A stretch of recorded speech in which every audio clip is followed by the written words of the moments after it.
মাচায় ঝুলে আছে সবুজ লাউ, আর এই লাউয়ের জমি যেন দুধ দেয়া গাভী, যেন দুধের গাভীর মতো দুধ দোয়ালেই টাকা আয়। এটা হচ্ছে গায়ে দুয়া ফসল, এটা প্রতিদিন কাটা যায়, প্রতিদিন বাজারে নেওয়া যায়। 50 শতক জমিতে 50,000 টাকা খরচ করে করেছেন এই লাউয়ের ক্ষেত, যা থেকে এরই মধ্যে 1.5 লাখ টাকা আয় করেছেন আনোয়ার হোসেন। এটা এখন 50 শতক জমি, এটাতে আমার আনুমানিক খরচ 50,000 টাকা। এই পর্যন্ত আমি 1.5 লক্ষ টাকা বিক্রি করেছি। জমিতে লাউ চাষ করে বাজিমাত করেছেন রাজশাহীর পবা উপজেলার হরিপুর গ্রামের কৃষক আনোয়ার হোসেন। এই জমি থেকেই প্রতিদিন 1000 টাকা আয় করছেন তিনি। সংসারের খরচ চালানোর পাশাপাশি মৌসুম শেষে বাড়তি টাকা জমছে তার। আমার ইচ্ছা মতো আমি কাটতে পারি এবং পয়সা উপার্জন করতে পারি, এটা দিয়ে আমার সংসার সচ্ছল এবং স্বাচ্ছন্দ্যে চলে যায়। প্রতিদিন বাজারে 30 টাকা দরে 100 থেকে 150 পিস লাউ অনায়াসে বিক্রি করেন আনোয়ার। বর্তমান বাজার আপনার 30 টাকা পিস।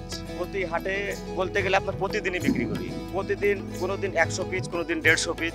আগে নিজের জমিতে চাষ করতেন ভিন্ন সবজি, তবে আশানুরূপ ফল পেতেন না বলে জানান এই কৃষক। আগে এটাতে আমি কপির চাষ করতাম। কপিটা হচ্ছে বছরে 1 থেকে 2 বার এই জমিতে করা যায়। প্রথম চালানে লাভ পাই, পরের চালান অনেক সময় লাভবান হয় না, ক্ষতির মুখে পড়ি, যার কারণে ওটাকে আমি অফ রেখে এখন এটা করছি। 3 বছর ধরে শুরু করা এই চাষাবাদে কোনো কীটনাশক ব্যবহার করেন না বলে দাবি করেন আনোয়ার। এটা আমি বছর 3 থেকে এটা করি। এটা আমি হচ্ছে সম্পূর্ণ কীটনাশক ছাড়া জৈব পদার্থ দিয়ে এটা চাষাবাদ করি। কোনো এক বন্ধুর পরামর্শে লাউ চাষ শুরু করেছিলেন, তারপর আর পেছনে ফিরে তাকাতে হয়নি তাকে। লাউ চাষ করে এখন প্রতিদিন 1000 টাকা আয় হচ্ছে তার। আমার এক বন্ধু আছে, ও কয়েক বছর থেকে করে, ও স্বল্প আকারে করে, বেশি আকারেও করে। ওটা দেখে আমার কাছে বড় হয়েছে যে ও তো প্রতিদিনই বাজার যায়, আমি কেন যাই না? আমি বছর ওই 2-1 বার টাকা পাই, সারা বছর বসে থাকি, আমার কর্ম থাকে না।